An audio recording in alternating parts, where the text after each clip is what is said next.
Hey folks, Tom Busby here, and I was thinking about the big reports that we have each month economically. And the biggest and baddest of them all is the unemployment report. It's usually at the first of the month. I'm going to give you a technique today that you can watch, learn, and maybe someday execute during those reports. I've been doing it for years. This is the technique that I use. But there's a high degree of risk involved in trading. And past performance is not indicative of future results. Now, part one, what is the unemployment report? In my opinion, the unemployment report is typically the biggest report of the month. So what is it? The unemployment report measures the percentage of the total workforce that is unemployed and actively seeking employment. Notice actively seeking employment during the previous month. Now, why is the unemployment report important? Well, unemployment equals lost wages. Lost wages equal less contribution to the economy. And less contribution means more unemployment from job cuts. So it's sort of a sliding gauge there. And that's why it's so important economically to follow this number. Key insights. The employment situation report typically brings big moves up or down in the market, especially when they go against the prevailing opinion. Down moves typically are larger scale moves. Now, part two. We know about the unemployment report now. We know it comes out at the first of the month, usually on that Friday. Now, here's the way to trade the unemployment report. You look at the way the E-mini or NASDAQ futures are trading leading up to and at the time of the announcement. You can use this for the SPY, and you can use it for the QQQ, but this is the two I watched, the E-mini futures and the NASDAQ futures. Where are they trading at the announcement is your pivot number.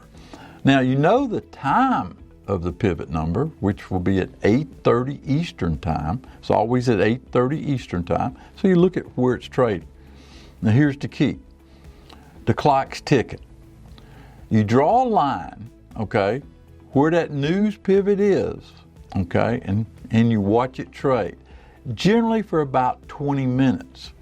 And in this chart, you can see it was at 55.27. It zoomed to 55.80, and that was a big move off the current market. And that's what you're looking for when you're trading the unemployment report.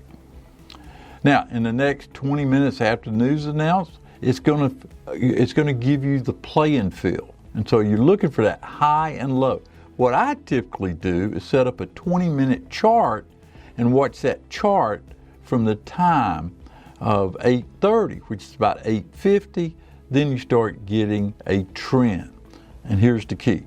The best way I found to trade the news is look for that second pass through that high that's either caused or the low. And the beautiful thing about the trade, you flip it on a mirror, and your loss point is the opposite end of the trade. So you got all the information right there in front of you during that 20 minutes. On the news event, the market will either make a high or low. If after 15 to 20 minutes the market makes another new high, we take the trade to the long side or the short side if it's short. So the market is telling you have no opinion on what the actual fundamental news was, other than they report it and everybody's digesting it, but the market is your truest gauge to figure out what the trend's going to be after that report. Now, there's an example of September 6th, 55.90. It went up to make that high, okay, and now you know where you're wrong if it goes below that 55.53 on that blue bar. Your loss point is the opposite side of the news.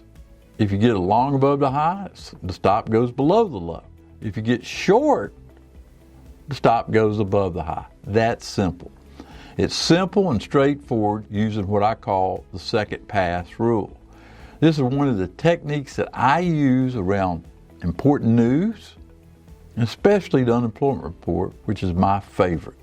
Big movements, if you pay attention to these setups and the way to take advantage of the market. Again, letting the market tell you what to do.